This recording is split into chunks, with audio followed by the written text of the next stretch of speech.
Ku perlu Engkau Yesus, haus jiwaku menantikanmu. Ku percaya Kau penuh pengharapanku di dalam-Mu. Yesus, hanya Kau yang ku andalkan, melebihi siapapun juga. Yesus, hanya Kau yang ku percaya di setiap waktu. Tiada lain yang ku andalkan selain Kau, Yesus.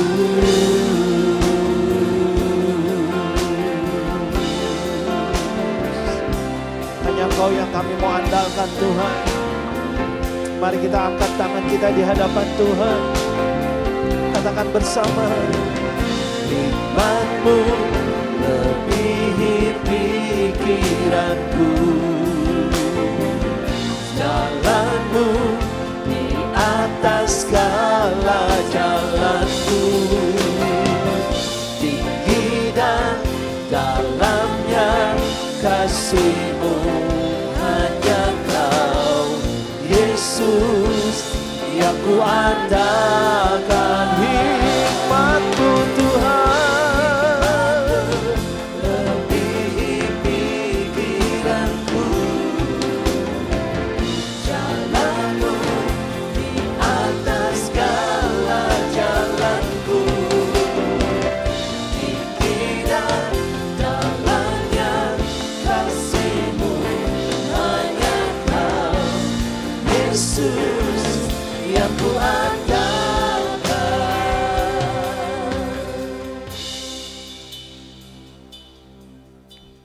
Yesus, hanya Kau yang ku andalkan, melebihi siapapun juga. Yesus, hanya Kau yang ku percaya di setiap waktu. Tiada lain yang ku andalkan selain Kau, Yesus. Mari kita bangkit berdiri, saudara. Angkat kedua tanganmu, katakan, Yesus, hanya Kau yang ku andalkan, melebihi siapapun juga. Yesus, hanya Kau yang ku percaya di setiap waktu. Tiada lain yang ku andalkan selain Kau. Yesus, hanya Kau yang ku andalkan, melebihi siapapun juga. Yesus, hanya Kau yang ku percaya di setiap waktu. Tiada lain yang ku andalkan selain Kau.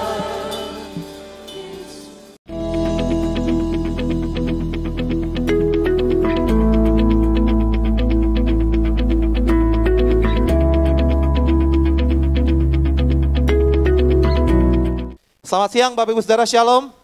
Bisa lambaikan tangannya, katakan Shalom. Haleluya. Bapak Ibu Saudara, sebelum kita mulai hari ini kita mau sepakat dulu Bapak Ibu Saudara. Saya menyampaikan firman Tuhan lebih banyak akan bertanya sama Bapak Ibu Saudara. Misalkan saya tanya, apa kabar? Jawabannya? Nah, jadi kalau saya bertanya amin, jawabannya? Ya amin, betul. Kok ragu Bapak Ibu Saudara? Bingung gitu. Amin jawabannya apa ya? Amin jawabannya istrinya amin sih. Beda ya, itu di multimedia kita ada yang namanya amin Bapak Ibu Saudara ya. Jadi berespon, amin. Yang mau katakan amin. Karena pada waktu Bapak Ibu Saudara berespon itu menunjukkan Bapak Ibu Saudara sedang menyimak firman Tuhan dengan baik. Yang setuju tepuk tangan lagi buat Tuhan yuk. Oke Bapak Ibu Saudara, saya akan mulai ya. Boleh tolong dibuka PowerPoint-nya? Oke, hari ini saya diberikan tema panggilan untuk melayani. Sama-sama baca, 1, 2, 3. Panggilan untuk melayani.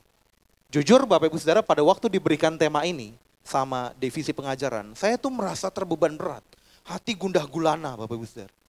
Karena kenapa? Karena saya mikir, panggilan untuk melayani adalah sebuah tema yang saya pikir, apa ya? Menurut Bapak Ibu Saudara, panggilan melayani ada untungnya gak Bapak Ibu Saudara? Panggilan untuk melayani kalau menurut saya sama sekali gak ada untungnya Bapak Ibu Saudara. Berat. Panggilan untuk melayani bicara tentang apa? Bayar harga. Apalagi? Pikul salib. Korban waktu, betul? Korban apa lagi? Korban uang. Bapak Ibu Saudara, apa lagi? Iya Pak? Korban apa? Korban perasaan. Korban perasaan ya. Aduh ini orang gregetan gitu. Gitu ya. Jadi panggilan untuk melayani itu kalau menurut saya sama sekali nggak ada untungnya.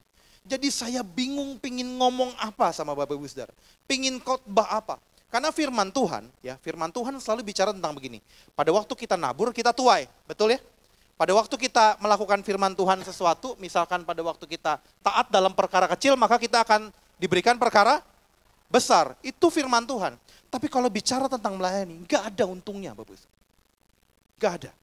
Oleh sebab itu, kalau di tempat ini ada para pengerja, Kok Sugi sebagai koordinator di tempat ini, ada state manager, pemusik, usher, pendoa, multimedia, sound system, penari, penjaga counter, rekan-rekan di kantor sekretariat, penjaga kantin. Saya tuh bingung loh Bapak Ibu Saudara, kenapa mereka mau melayani Tuhan? Memberikan apresiasi sebesar-besarnya Bapak Ibu Saudara buat mereka, karena kenapa? Karena tuh saya bingung, apa sih sebenarnya? Mereka mau melayani apa? Karena terlalu banyak harga yang harus dibayar. Jadi jujur, pada waktu dikasih tema ini, saya pun bingung, memutar otak berkali-kali lipat. Saya siapkan ini bukan cuma berhari-hari, tapi berminggu-minggu. Dan saya masih bingung, Bapak Ibu Saudara. Jadi kita selesai ya. Selesai nih? Enggak, Bapak Ibu Saudara. Enggak. Apa yang saya sampaikan di atas tadi, setidaknya itu yang saya pikirkan kalau saya memakai logika saya. Betul ya? Gak ada untungnya. Gak ada faedahnya. Tapi kita akan belajar hari-hari ini. Kita akan belajar tentang bagaimana fakta-fakta tentang kita melayani. Next berikutnya kita akan belajar tentang pertama adalah apa itu melayani Tuhan. Coba sama-sama baca 1, 2, 3. Apa itu melayani Tuhan? Menurut Bapak Ibu Saudara, tadi Pak Riki WL di situ tuh melayani bukan? Melayani. Para singer melayani gak? Para usher yang jagain lift Bapak Ibu Saudara melayani bukan? Oke, sekarang kalau saya tanya begini, kalau Bapak Ibu Saudara nggak punya jabatan apa-apa, tidak punya jabatan apa-apa, bukan pengerja di sini, tapi Bapak Ibu Saudara datang dengan hati yang penuh sukacita, dan Bapak Ibu Saudara datang dan salamin orang lalu bilang begini, Shalom Pak, Tuhan berkati, Tuhan baik buat Bapak. Kira-kira itu melayani bukan? Melayani ya. Jadi apa itu melayani? Next. Melayani adalah Kolose 3 ayat 23, apapun juga yang kamu perbuat, perbuatlah dengan segenap hatimu seperti untuk Tuhan. Dan bukan untuk manusia. Jadi melayani apapun Bapak Ibu Saudara yang Bapak Ibu Saudara perbuat, pada waktu Bapak Ibu Saudara poinnya atau Bapak Ibu Saudara lakukan demi Tuhan, maka Bapak Ibu Saudara sedang melayani. Baik itu di dalam gereja maupun di luar gereja. Jadi kalau Bapak Ibu Saudara bekerja dengan excellent, ya, bekerja dengan excellent, tapi susah juga sekarang ini Bapak Ibu Saudara. Karena pada waktu kita mau bekerja dengan excellent, tiba-tiba TikTok bilang begini, kalau kamu bekerja dengan excellent, maka bos kamu yang kaya. Ya kan? Ada kan yang bilang gitu kan? Kalau kamu bekerja dengan excellent, jangan mau bos kamu yang kaya. Kamu jadi budak korporat. Gitu loh. Ada kan yang bilang gitu kan? Akhirnya kita mikir. Tapi hari ini kita mau kembalikan posisi kita Bapak Ibu Saudara. Kita nggak usah pikirin bos kita. Amin. Kita nggak usah pikirin diri kita. Tapi kita lakukan pada waktu kita bekerja dengan excellent, kita lakukan itu buat Tuhan. Yang mau katakan amin. maka kita sedang melayani Tuhan dimanapun kita berada. Tepuk tangan lagi buat Tuhan yuk.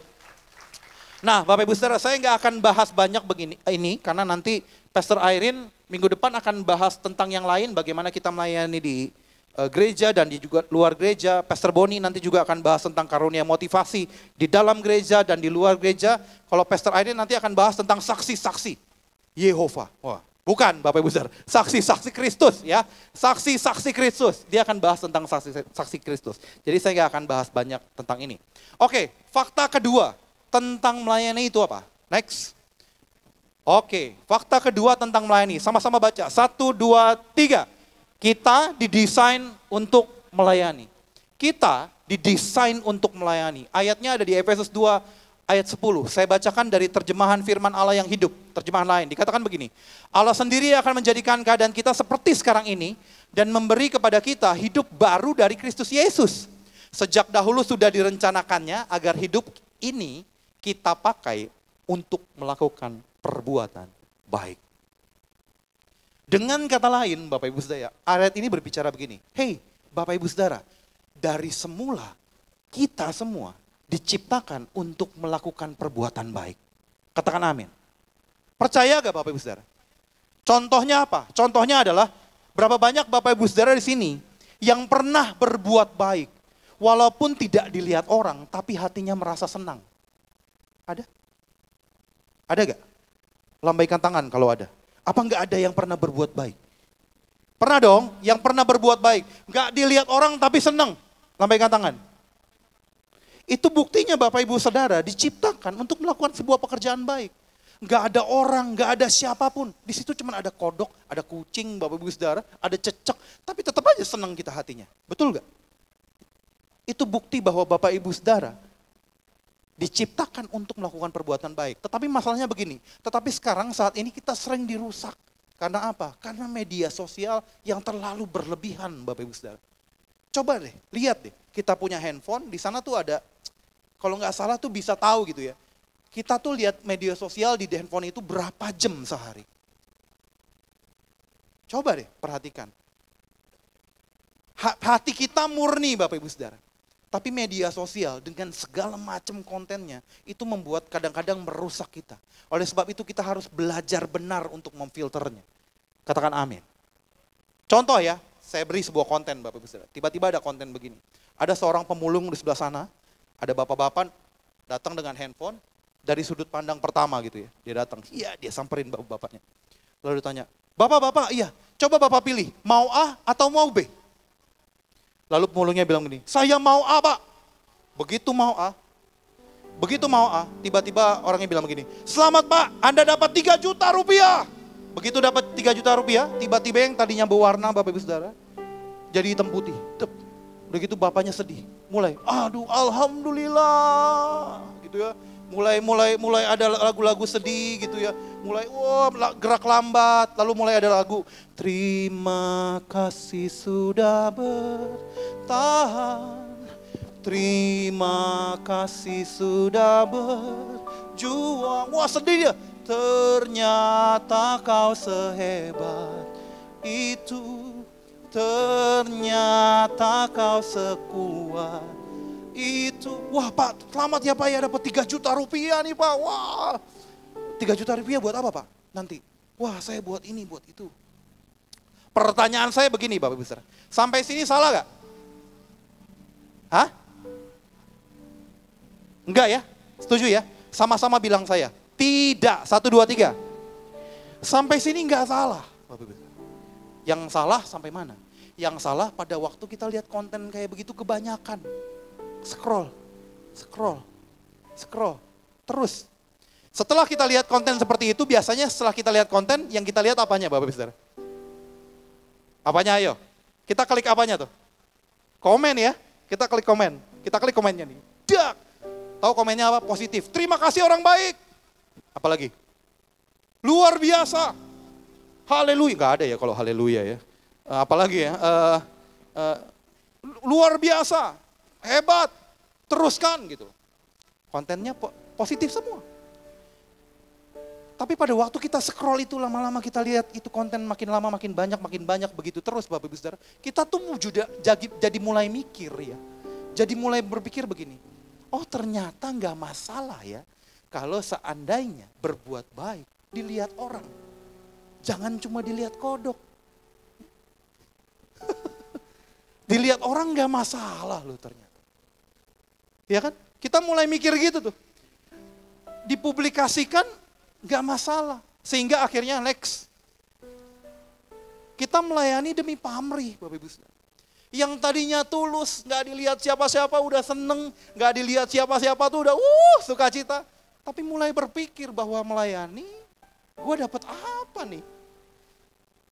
Kalau melayani gue bisa terima apa nih? Boleh dong terima kasih dikit-dikit dari orang. Boleh dong. Hati kita yang tadinya murni, lambat laut mulai belok. Dan kalau ini terus dibiarkan, jadinya jahat loh Bapak Ibu Saudara. Sampai sini paham ya Bapak Ibu Saudara ya? Padahal tahu gak Bapak Ibu Saudara? Kemarin ini baru viral sebuah konten yang ternyata itu dikasih 3 juta Bapak Ibu Saudara. Klik, selesai kan? Dimatiin kameranya, 3 jutanya diambil lagi. Diganti 200.000. Walaupun itu sudah ada komunikasi di depannya, tapi apa ya? Menurut saya agak nggak pantas. Jadi itu semestinya kejadian real, tapi kok jadi drama, jadi film. Mestinya kejadian real kan itu kan, tapi kok jadi film. Cuman jadi konten. Walaupun saya bilang Bapak Ibu Saudara, tidak semuanya begitu loh. Katakan amin. Tidak semuanya begitu. Ada yang benar-benar dikasih. Rumah Junior benar kasih Bapak Ibu Saudara. Beneran kasih gitu. Nggak mungkin kita datang jauh-jauh kita bawa tas gitu ya. Tasnya begitu kita kasih anak-anaknya kita ambil lagi. Enggak. Rumah Junior enggak Bapak bisa. Bener kasih. Tapi yang saya mau kasih tahu apa? Karena kita terlalu banyak lihat konten-konten seperti itu dan kita tidak filter dengan baik, dengan kebijaksanaan, dengan common sense, akal budi yang sudah Tuhan berikan. Maka kita akan mulai berpikir hatinya yang kita tadinya murni, baik-baik saja, mulai jahat pelan-pelan. Dan apa kata Tuhan tentang hati yang jahat? Next, berikutnya. Saya akan bacakan perumpamaan tentang talenta ya. Saya bacakan buat Bapak Ibu Saudara. Dikatakan begini. Hamba yang 5 talenta itu datang dan membawa laba 5 talenta. Katanya, Tuan, 5 talenta Tuhan percayakan padaku. Lihat, aku telah beroleh laba 5 talenta. Maka kata tuannya kepadanya, baik sekali perbuatan itu. Hai hambaku yang baik setia. Engkau telah setia dalam perkara kecil, aku akan memberikan tanggung jawab dalam perkara besar. Masuklah, turutlah dalam kebahagiaan Tuanmu. Ini yang berapa talenta? Berapa talenta? 5. Berikutnya, next. Lalu datanglah hamba yang menerima 2 talenta itu. Katanya, Tuan, 2 talenta Tuhan percayakan padaku. Lihat, aku telah beroleh laba 2 talenta. Maka tuannya itu kepadanya. Jawabannya sama Bapak Ibu Saudara. Baik sekali perbuatanmu itu hai hambaku yang baik dan setia. Engkau telah setia memikul tanggung jawab dalam perkara kecil, aku akan memberikan kepadamu tanggung jawab dalam perkara besar. Masuklah, turutlah dalam kebahagiaan Tuanmu. Ini berapa talenta? 2 talenta. Perhatikan yang ketiga Bapak Ibu Saudara. Next. Yang ketiga, dia datang dengan sebuah jawaban yang beda.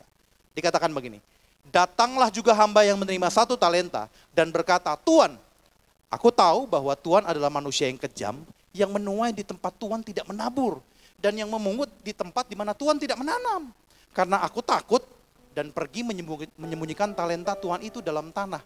Terimalah kepunyaan Tuan ini, ada tanda serunya loh, beletak. Terimalah kepunyaan Tuan ini. Kalau Bapak Ibu Saudara pelajari, ayat ini bukan hanya berbicara tentang talenta yang dilipat gandakan saja. Tapi ayat ini berbicara tentang perubahan hati seseorang. Lihat, jawaban yang 5 talenta tadi apa? Dia fokus di talentanya. Betul ya? Yang 2 talenta, jawabannya apa? Sama kan? Dia fokus di talentanya. Tapi jawaban yang ketiga, dia tidak fokus di talentanya. Dia fokus di pribadi tuannya. Paham ya Bapak Ibu Saudara ya? Di pribadi tuannya, dikatakan Tuhan hamba yang jahat. Tuhan tidak menanam, tapi Tuhan mengambil. Dia fokus di sana. Dengan kata lain, dia mulai hitung-hitungan sama Tuhan. Dia mulai hitung-hitungan, Tuhan nggak lakukan apa-apa, tapi Tuhan mau mengambil sama. Pada waktu hati kita mulai jahat, pada waktu hati kita mulai gak benar Bapak Ibu Saudara, mulai menyimpang ke kiri atau ke kanan, yang tadinya murni, hati kita mulai hitung-hitungan sama Tuhan. Hati kita mulai apa ya? Hati kita mulai, Tuhan kalau saya pelayanan A, saya dapat apa? Walaupun mungkin gak terucap lewat mulut kita Bapak Ibu Saudara, tapi itu terlintas dalam hati kita, sama otak kita. Dan Tuhan bilang begini loh, maka jawab tuannya itu, hai kamu hamba yang jahat dan malas. Ditolak. Jadi ini bukan bicara tentang perlipat gandaan saja, tapi bicara tentang hati yang berubah. Bapak Ibu Saudara. Katakan amin. Sampai sini paham Bapak Ibu Saudara? Yang paham katakan heeh. Sekali lagi, yang paham katakan heeh. Mau gak melayani tanpa pamrih? Mau? Mau? Ngangguk gitu. Gak kelihatan Bapak besar soalnya. Cuman dari depan saya lihatnya cuman ayo. Mau melayani Tuhan tanpa pamrih? Ya? Coba sekarang saya undang kita bangkit berdiri sama-sama deh.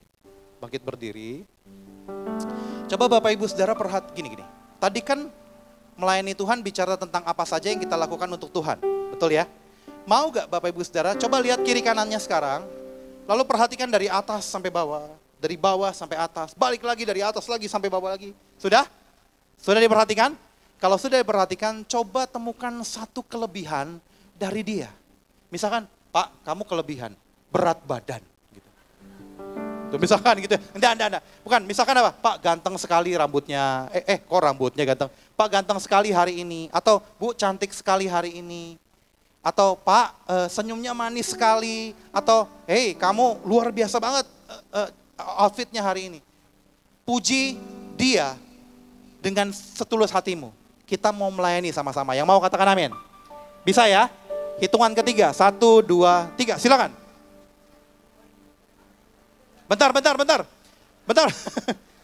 Bapak Ibu Saudara. Nggak aci. Gini, Bapak Ibu Saudara, lakukan itu untuk Tuhan. Ya, jangan lakukan itu untuk menyenangkan sebelah kiri kanan, tapi lakukan itu untuk Tuhan. Karena pada waktu Bapak Ibu lakukan itu untuk Tuhan, Bapak Ibu Saudara sedang melayani. Amin. Amin. Kenapa ya jemaat tiap kali diminta lakukan itu, tahu dari depan ini lihatnya kayak apa Bapak Ibu Saudara? 1, 2, 3, langsung begini. Gitu. Ngomong kagak, ketawa-ketawa doang Bapak Ibu Saudara. Tapi lakukan untuk Tuhan. Kita memuji Tuhan, kita memuji sebelah kita. Karena dia ciptaan Tuhan yang indah. Amin. Amin. Yang mau katakan amin. Siap ya? 1, 2, 3.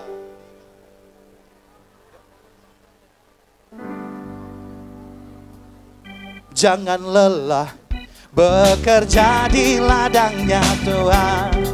Roh Kudus yang beri tepuk tangan sama-sama yuk. Yang mengajar dan menopang. Tiada lelah bekerja yang selalu mencukupkan. Akan segala ratakan tanah bergelombang. Ya, ratakan tanah bergelombang. Timbunlah menjadi siap di atas. Ratakan tanah bergelombang. Timbunlah menjadi siap di atas. Dan tepuk tangan dulu buat Tuhan yuk. Haleluya. Silahkan duduk kembali Bapak Ibu Saudara. Mau melayani Tuhan tanpa pamrih ya Bapak Ibu Saudara ya. Amin. Melayani Tuhan dengan hati yang tulus. Amin. Oke, berikutnya Bapak Ibu Saudara. Boleh saya minta filmnya disiapkan? Diputar aja dulu filmnya, kalau boleh. Ya. Kita akan masuk ke poin 3 atau poin terakhir tentang fakta dari melayani. Nah, tapi sebelum kita masuk, saya ada film Bapak Ibu Saudara. Yuk kita simak sama-sama ya filmnya ya. Oke. 잡지에 건축물 싣는 거 허락해 주셔서 감사합니다. 아이, Bisa digedein suaranya? 저희 레스토랑이 상을 받다니 제가 더 감사하죠. 영업에도 도움 될 거고요. 꼭 그랬으면 좋겠어요. 저 다음에는 식사하러 올게요. 셰프님 라자냐 진짜 맛있었는데. 아, 어떻게 지금 좀 만들어 드릴까요? 아니야. 브레이크 타임에 그런 결례를 범할 수는 없죠. 간만에 제가 먹고 싶어서 하는 겁니다. 저 그럼 혹시 포장도 가능할까요? 어머, 이게 다 뭐야? 라자냐랑 라비올라랑 gnocchi. 되게 유명한 레스토랑에서 포장해 온 거야. 잘 됐다. 밥하기 싫었는데. 이모, 그 성률 집에 있나? 2층에 있을걸? 아. 잘 됐다. 센스 있는 놈.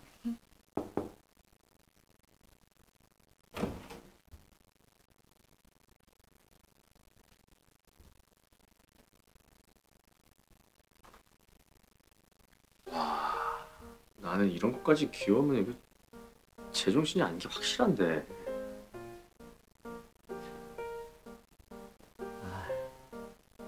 나 제대로 미쳤네.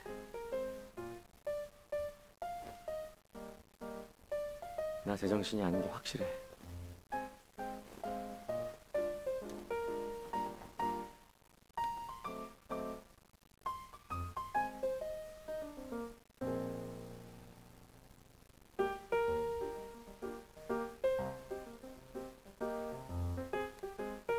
오, 부족했던 이 품을 채웠나 보네.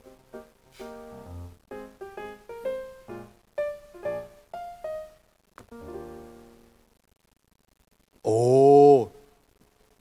네. 괜찮아요. Siap-siap ya PowerPoint-nya. Bapak Ibu Saudara tahu itu film apa?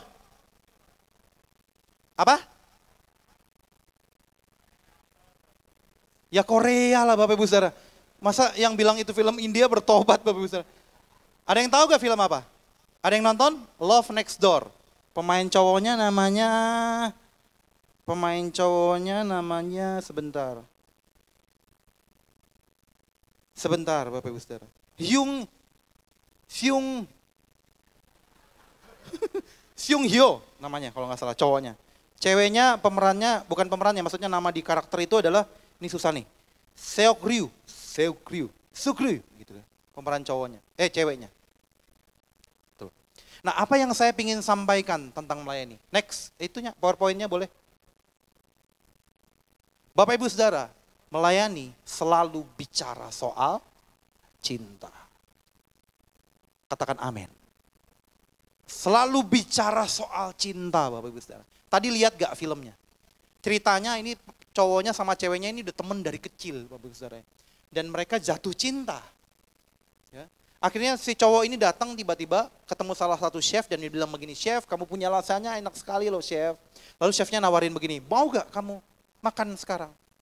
Waduh, repot-repot amat, jangan. Enggak kok, saya memang udah siapin.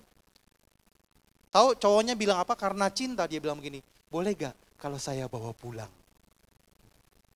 Ya, akhirnya dia nyampe, dia bawa pulang itu dia kasih emaknya, dia pikirin ceweknya gitu, dia kasih emaknya. Wah, udah gitu dia nanya, "Si Sokrio ada gak?" "Ada di atas," katanya. Karena itu teman dari kecil, ya udah dia tinggal naik langsung aja ke atas. Begitu dia nyampe di atas, dia buka kamarnya Bapak Ibu Saudara, ranjangnya berantakan. Karena cinta lagi, tanpa disuruh Bapak Ibu Saudara, tiba-tiba dia bilang begini, "Wah mungkin gua sudah gila," gitu ya. Dia mulai beresin ranjangnya, tanpa disuruh loh Bapak Ibu Saudara. Jadi kalau ada cinta, melayani itu manis Bapak Ibu Saudara. Katakan amin. Kalau nggak ada cinta, melayani sepet Bapak Ibu Saudara. Asem. Gitu. Melayani jadi beban. Tapi kalau ada cinta, manis Bapak Ibu Saudara. Nah, sekarang buat Bapak Ibu Saudara yang mungkin belum melayani Tuhan, coba mulai mikir deh. Kita nggak mau melayani Tuhan karena apa? Karena kita hitung-hitungan sama Tuhan kan? Bukan karena Bapak Ibu Saudara jahat, tidak. Bapak Ibu Saudara diciptakan baik. Ya. Tapi mungkin Bapak Ibu Saudara terlalu banyak terkontaminasi dengan media sosial. Sekarang mulai tirik lagi, mungkin dulu Bapak Ibu Saudara pelayanan, sekarang udah nggak pelayanan. Coba mikir, apakah kecintaan kita mulai hilang sama Tuhan? Apakah kecintaan kita mulai nggak cinta sama Tuhan? Bukan karena Bapak Ibu Saudara jahat, bukan. Mungkin Bapak Ibu Saudara banyak masalah. Mungkin Bapak Ibu Saudara banyak persoalan. Banyak yang mengaburkan pandangan kita sama Tuhan. Tapi hari ini saya mau ingatkan, mau gak kita kembali sama yang namanya cintanya Tuhan? Mau? Maka tanpa disuruh, kita akan mau melayani Tuhan. Bapak Ibu Saudara, saya bertobat sekitar tahun 97 di tempat ini. Pada waktu saya pertama kali bertobat, saya giat, menggebu-gebu melayani Tuhan. Tapi sayangnya pada waktu saya menggebu-gebu melayani Tuhan itu nggak didukung sama keluarga saya. Terutama orang tua saya, Bapak Ibu Saudara. Saya diberikan pada waktu itu untuk sekolah sekitar 5.000 pelak. 5.000 pelak lagi. Perak Bapak Ibu Saudara. 5.000 perak. 5.000 pada zaman itu besar, tetapi ongkosnya 3.500. Jadi saya cuma punya 1.500 untuk jajan dari pagi hingga siang. Gitu. Tapi pada waktu saya melayani dengan menggebu-gebu ya, pelayanan itu biasanya sore dan malam Bapak Ibu Saudara. Jadi saya harus dari jam 7 pagi, jam 6 pagi saya jalan, berangkat, saya harus cukupkan uang saya itu sampai jam 10 malam. Dan itu nggak cukup. Dan karena papa mama nggak dukung pada waktu itu, saya nggak bisa bilang, Pak, mak saya mau melayani Tuhan. Tetap Bapak Ibu Saudara, saya punya uang jajan 5.000 perak. Jadi ya udah cukupkan aja. Sampai satu kali saya sangat-sangat bodoh, saya sangat-sangat teledor, saya kehilangan 1.000 rupiah. Hilang, saya cari itu satu sekolah nggak ada Bapak Ibu Saudara. 1.000. Kalau ada, saya rasa teman saya nemu juga nggak ngaku Bapak Ibu Saudara ya. 1.000 rupiah, teledor. Berarti saya kehilangan kesempatan sekali makan dan ongkos saya kehilangan. Kehilangan itu. Berapa banyak di sini yang tahu daerah Toko 3? Pancoran Toko 3 tahu? Tahu? Di Toko 3 dulu ada omprengan, Bapak Ibu Saudara ya. Omprengan itu kayak semacam angkot tapi besar, itu jalan dari kota sampai Tangerang. Ongkosnya 1.000 rupiah dengan perincian sebagai berikut. Oh, pakai ada perincian lagi ya. 500 sampai Pesing, dari Toko 3 sampai Pesing, 500. 500-nya lagi dari Pesing sampai Tangerang. Jadi saya udah mulai mikir nih, dengan kehilangan 1.000 saya harus ngakalin bagaimana saya makan sekali, sama bagaimana saya ongkos pulang. Akhirnya sudah, saya pikirkan dulu yang paling dekat, makan. Gak bisa makan kan? Karena saya harus makan siang, saya pikir nanti makan siang lebih susah nih. Kalau gitu makan, saya coba. Saya sekolah di SMA Negeri 2 dari 11 sampai 110, itu kita punya seksi kerohanian Kristen. Ada perwakilannya semua. Saya datengin Bapak Ibu. Nil, shalom ya, apa kabar Nil? Gimana keadaan? Baik. Lagi makan apa Nil? Oh dibawain mama ini. Bagi tempenya satu ya Nil. Bagi ya. Bagi satu. Udah, satu-satu. Mulai ke 1-2 Bapak Ibu. 1-2, Jen, apa kabar Jen? Ya. Gimana? Giat melayani Tuhan ya. Makan gitu, kata bagi kerupuk ya Jen ya, kerupuk ya. Sampai 110, kenyang Bapak Ibu. Paham ya? 1-1, 1-2, 1-3, 10. Makan beres. Amin ya, beres. Tinggal berikutnya adalah ongkos. Akhirnya saya putuskan ongkos saya lebih deket jalan dari Toko 3 sampai Pesing Bapak Ibu. Daripada Pesing sampai Tangerang. Jadi saya jalan aja udah. Tapi di tengah jalan tuh saya ngedumel Bapak Ibu. Aduh pelayanan ini berat banget sih. Susah amat pelayanan sih. Masa orang tua gak dukung? Gak ada uang Bapak Ibu, ngedumel. Di hati pingin nyanyi begini. Hati senang walaupun gak punya uang. Gak bisa Bapak Ibu, gak bisa nyanyi itu. Karena kenapa? Kesel Bapak Ibu. Jalannya jauh. Lagi jalan sampai di Tubagus Angke, ketemu 500 perak. Akhirnya gak jadi jalan. Selamat Bapak Ibu. Tapi yang jadi masalah di otak saya nih, udah mulai ada kepikiran, aduh pelayanan berat ya. Masa pelayanan harus begini? Masa Tuhan gak berkati sih? Kita dengar kesaksian hamba-hamba Tuhan, wah enak banget ada mujizat. Masa harus begini sih Tuhan? Pada waktu saya berpikir tentang itu, tiba-tiba ayat ini muncul Bapak Ibu Saudara. Next, berikutnya. Yohanes 2 ayat 17, maka teringatlah murid-muridnya, ada tertulis, cinta untuk rumahmu menghanguskan aku. Dengan kata lain saya diingatkan begini, kenapa saya bisa mengeluh? Mungkin karena cinta saya kurang.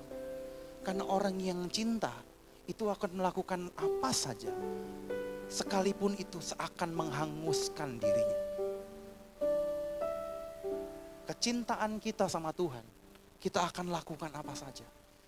Sampai itu seakan menghanguskan kita aja, kita rela. Sampai di rumah, tiba-tiba Tuhan ingatkan saya lagu ini, Bapak Ustaz.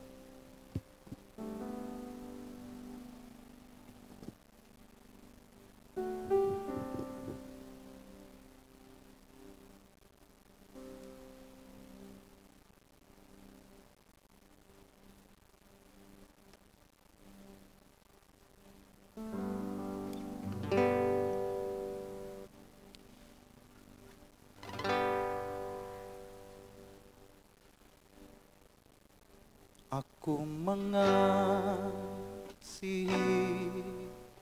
Engkau, Yesus, dengan segenap hatiku. Aku mengasihi Engkau, Yesus, dengan segenap jiwaku.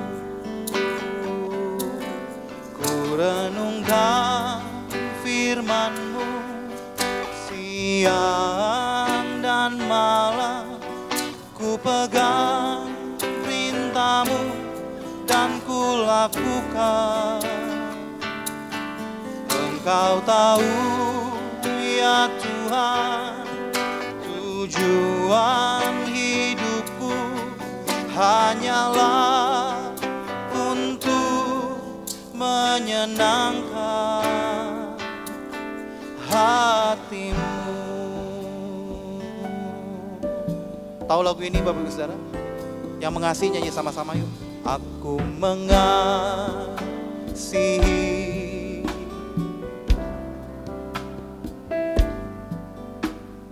dengan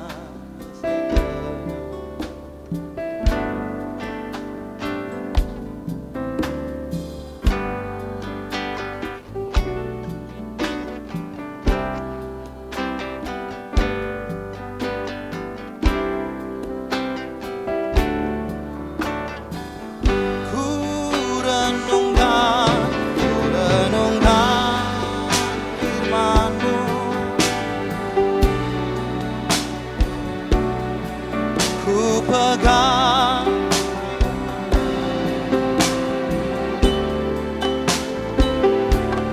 Engkau tahu tujuan hanyalah untuk menyenangkan. Mari nyanyi dengan segenap hati, biar ini jadi doa kita. Katakan, ku renungkan firman-Mu,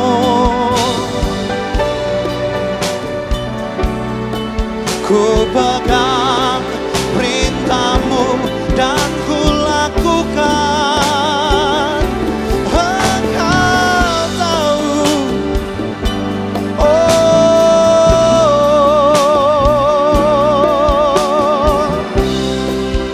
untuk hati-Mu. Mari kita berdoa yuk Bapak Ibu.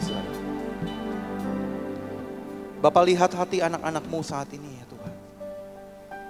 Bapak kami berdoa ya Tuhan, biar kami terpanggil untuk melayani Tuhan. Ruang lingkup pelayanan bukan cuma di gereja, tapi di luar gereja kami juga harus jadi terang. Kami harus punya prinsip, apapun yang kami lakukan untuk Tuhan. Pada waktu kami bekerja, berusaha, dan apapun yang kami lakukan, Tuhan kami janji, kami mau lakukan semuanya untuk Tuhan. Bukan karena kami mampu, bukan karena kami bisa, tapi karena kami dipanggil untuk itu, dan karena kami mencintai Tuhan. Mari yang setuju, jemaat sendiri katakan lagu ini. Aku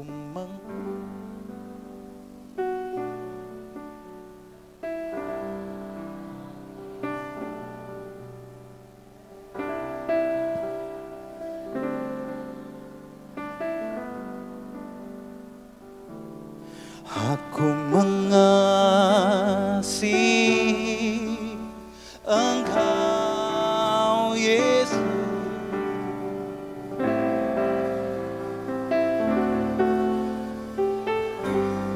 sekali lagi, aku mengasihi. Aku mengasihi.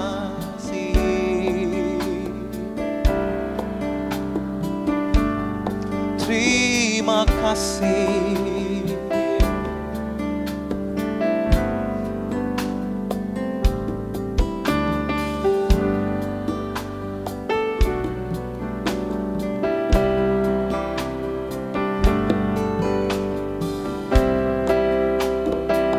Mari kita bangkit berdiri yuk, sama-sama katakan.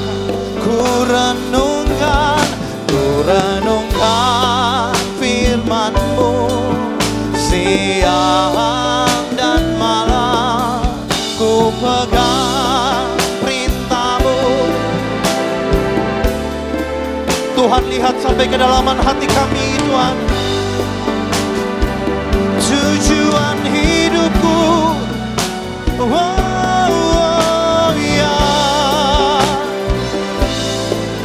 menyenangkan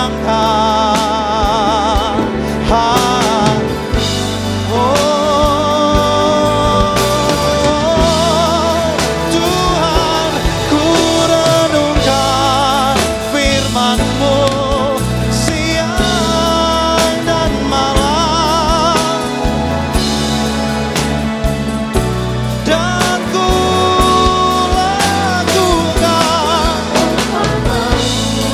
lakukan tujuan hidupku hanyalah untuk menyenangkan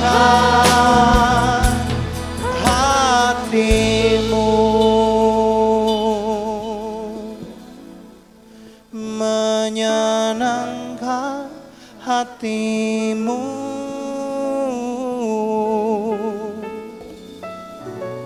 menyenangkan hati-Mu.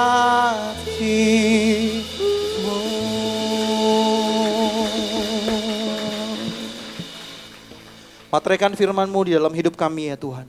Sehingga sungguh panggilan pelayanan itu bukan karena kami disuruh, bukan karena kami dipaksa, tapi karena kami mencintai Tuhan kami. Terima kasih Bapa, kami mengucap syukur kami punya Tuhan yang baik.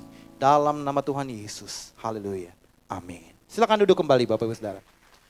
Ada slide terakhir Bapak Ibu Saudara, slide terakhirnya boleh tolong ditampilkan. Bapak Ibu Saudara, GMCC mengajak Bapak Ibu Saudara kalau misalkan Bapak Ibu Saudara hari ini terasa terpanggil untuk melayani, tapi Bapak Ibu Saudara belum tahu bidangnya apa Bapak Ibu Saudara.